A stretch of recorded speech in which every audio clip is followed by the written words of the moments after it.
भगवान श्री कृष्ण कहते हैं कि जो कुछ कर्म करो मुझे अर्पित करके करो। लेकिन मनुष्य इतना कुटिल है, इतनी चतुराई है उसमें कि वो संपूर्ण कर्मों को करने के बाद कहता है कि भगवान मैं ये सारे कर्म आपको अर्पित करता हूं, अब परिणाम आपके हाथ में है।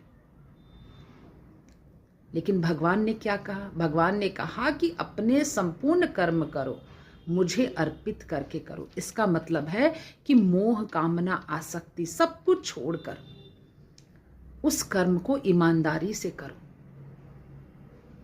उस कर्म को मेरा ही स्वरूप समझ के करो कि इस कर्म में साक्षात मेरे परमात्मा का ही स्वरूप है।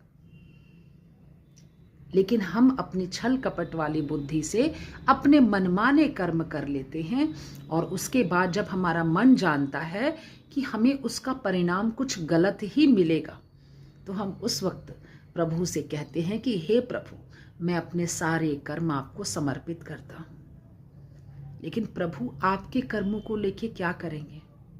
आपके कर्म तो आपको ही भोगने पड़ेंगे। तो सावधान रहिए, सचेत रहिए और जो भगवान श्री कृष्ण कहते हैं बस उसी बात को मानिए कि आप जो कुछ भी कर्म करिए सब प्रभु को समर्पित करके ही करें। जय श्री कृष्ण।